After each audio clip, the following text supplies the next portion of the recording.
নমস্কার বন্ধুরা, সর্বাণীস কিচেন চ্যানেলে আমার সকল বন্ধু ভাই বোন যে যেখান থেকে ভিডিও দেখছো তাদের প্রত্যেককে আমার আন্তরিক শুভেচ্ছা ভালোবাসা জানিয়ে আজকের ভিডিও শুরু করলাম।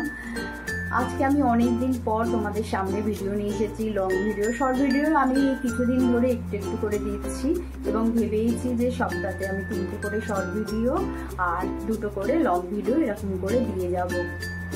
ভিডিও এক সময় আমি করা বন্ধই করে দিয়েছি এবং ভেবেছিলাম যে আর ইউটিউব করব না, কেন আমার ব্যক্তিগত কারণে মনটা খারাপও ছিল আর আমার রান্নাঘরটাকেও আমি নতুন করে সাজাচ্ছিলাম, সেই জন্য আমি ভিডিও অনেক দিন ধরেই তোমাদেরকে কাছে দিতে পারিনি। কিন্তু আমার মেয়ে এবং আমার পরিবারের সকলের এত উৎসাহ এবং তোমাদের কমেন্টগুলো যখন পুরনোগুলো পড়তাম সেই উৎসাহগুলো আরও ফিরে ফিরে আমি আবার শুরু করলাম এই পথ চলা।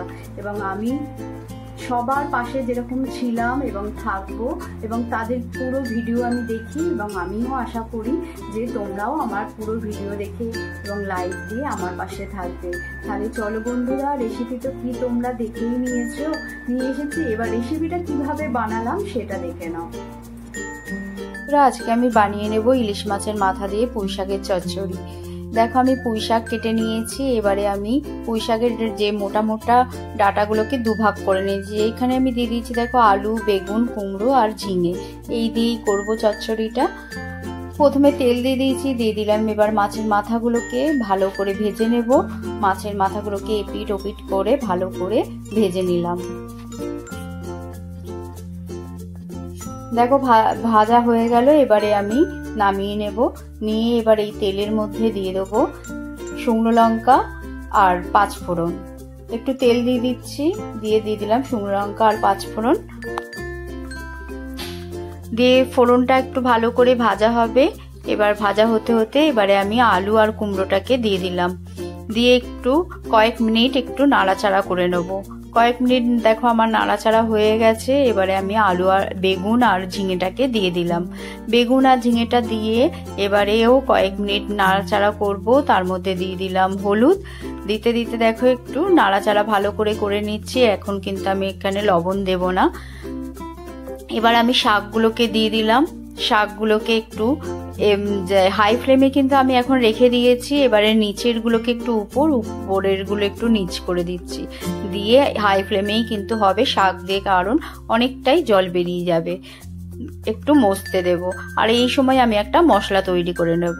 দেখো আমি একটা মিক্সিং বাটি নিয়ে নিয়েছি। এর মধ্যে আমি সাদা সর্ষে, ওই ধরো 1 চা চামচের মতন, আর 1 চামচের মতন কালো সর্ষে, আর কয়েকটা দিয়ে দিচ্ছি কাঁচা পাকা লঙ্কা আর একটু লবণ দিয়ে আমি প্রথমে এটাকে একটু ঘুরিয়ে নেবো, তারপরে জল দিয়ে পেস্ট করে নিলাম।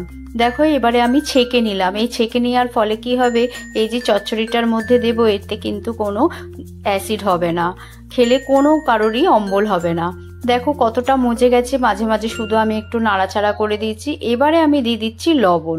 লবণটা দিয়ে এবারে ভালো করে মিশিয়ে নিয়ে ঢাকা চাপা দিয়ে আর গ্যাসের ফ্লেমটাকে এবার একটু কমিয়ে দেব, মিডিয়াম ফ্লেমে করে দেবো।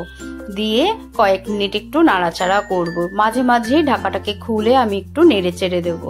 দেখো লবণ দেওয়ার ফলে এবারে জল বেরোতে শুরু করেছে। এর আগে কিন্তু যদি লবণ দিতে কিন্তু শাকগুলো ভালো করে তেলের মধ্যে নাড়াচাড়া হতো না, সেই জন্যই আগে লবণটা দেবে না। দেখো এবারে আমি এরকম করেই কয়েকবার এরকম ঢাকাটাকে খুলে ভালো করে আমি নাড়াচাড়া করে নিয়েছি। এবার তার মাঝখানেই আমি মাথাগুলোকে দিয়ে দিলাম, দিয়ে আবারও ঢাকা দিয়েছিলাম, দিয়ে একটু বেশ মিশে গেল। ভাঙবো না কিন্তু মাথাগুলো, যা ওই খুন্তির মধ্যেই যা হবে। বেশি ভেঙে দিলে কি হয়ে যায়, কাঁটা কাঁটা হয়ে যায়, ভালো লাগে না খেতে। এবারে আমি চিনি দিয়ে দিলাম। একটু মিষ্টি দিলে কিন্তু ভালোই টেস্ট লাগে, শাক চচ্চড়ি বলো আর যে কোনো তরকারিতে একটু মিষ্টি দিলে স্বাদ এসে যায়। এবারে আমি লাস্টে দিয়ে দিচ্ছি সর্ষে বাটা। আমার কিন্তু ডাঁটা, আলু সমস্ত কিছুই সবজি আরে সেদ্ধ হয়ে গেছে।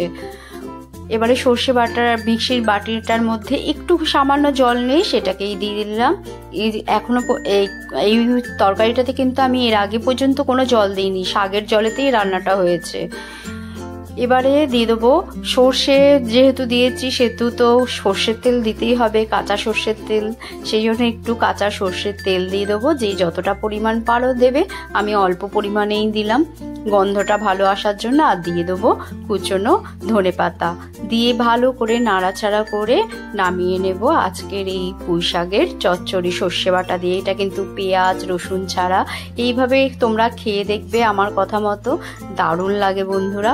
গরম গরম ভাতের সাথে যদি এরকম ভাবে করে খেও দারুণ লাগবে, তখন আর পেঁয়াজ রসুন দিয়ে আর খেতে ইচ্ছা করবে না, এত সুন্দরই লাগে। দেখো এবারে আমি সার্ভ করার জন্য রেডি করে নিচ্ছি।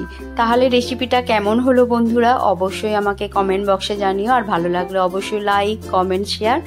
তাহলে আজকে